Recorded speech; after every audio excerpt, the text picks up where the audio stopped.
আম্মু আমি সাবধানে আছি, তোমরা সাবধানে। শুনতে পারি আমার ছেলের গায়ে গুলি লেগেছে, ওর মাথায় গুলি লেগেছে, আমাকে কেউ বলেনি। ও যে স্পট ডেড হয়েছে আমাকে কেউ বলেনি। একবার যদি সন্তানদের কথা শুনতো তাহলে এত সন্তান মারা যেত না।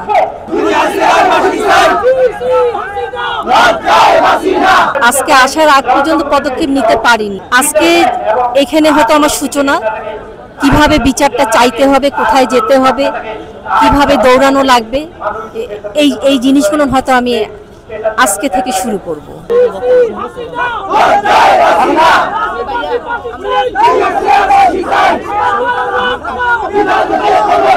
যে কোনো আন্দোলনে আমার ছেলেটা সবসময় সামনে থাকতো। আমরা ফোন করে বলেছি, বাবা একটু সাবধানে থাকিও, তোমার মেয়ে আছে, মেয়েটাকে দেখতে হবে।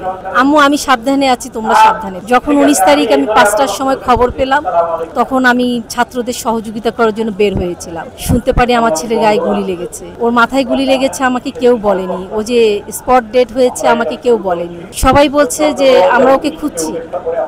তো ওর এক বন্ধু ফোন করে আমাকে যখন খুব কান্না করছে, বলছে মা তুমি তো শহীদের মা। তা আমি বললাম বাবা প্রিয়, আমি ভেবেছি ও মনে হয় কোথাও গুলি খেয়ে পড়ে আছে, আমাকে কথা বলছে। পরবর্তীতে ওর বন্ধু আবারও চিৎকার করে কান, তখন বলে মা আমি ইমরান। আমি বললাম তুমি কেন শহীদের কথা বললে? বলে মা আমারও যে চোখে বুলেট লেগেছে। তা আমি বললাম যে বাবা, বলে আমি যদি শহীদ হই তুমি খুশি হবে না? আমি বললাম খুশি হব বাবা। প্রিয় কোথায়? বলে মা আমরা খুঁজছি ওকে। তার একটার সময় জানতে পারলাম আমার ছেলের মাথায় গুলি লেগেছে, ও স্পট ডেড। ওর বড় বোন, বড় ভাই, মিডিয়ার ভাই বোনেরা যারা আছে, ওর পাঠশালার বন্ধুরা সবাই মিলে একটা স্ট্রং একটা দল ওকে খুঁজে বের করে সবাইকে দিয়ে বাধ্য করাইছে পোস্টমর্টেম করার জন্য। কিছুতেই পোস্টমর্টেম করবে না, গুলি কথাটা লিখিয়ে তারপরে তারা রংপুরে ওকে নিয়ে এসছে। 21 তারিখে ওর মাটি হয়েছে। তো এখানে বুঝলাম যে শেখ হাসিনা কতখানি নরপিশাচে সে পরিণত হয়েছে। সে বুঝতেও পারে না যে সে এতখানি নরপিশাচ। আজকে যদি সে বুঝতে পারত, একবার যদি সন্তানদের কথা শুনতো তাহলে এত সন্তান মারা যেত না।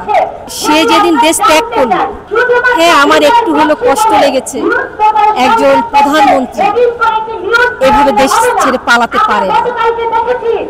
সে দেশ ছেড়ে পালিয়ে সে আসলে কাপুরুষের কাজ করেছে। এই জন্য আমি তাদের বিচারটা চাই। যেদিন ওদের প্রত্যেকটা বাচ্চার রক্তের বিচার হবে, সেদিনে মনে হয় দেশে স্বাধীনতা আসবে। তার আগে কোনো স্বাধীনতা আসবে না।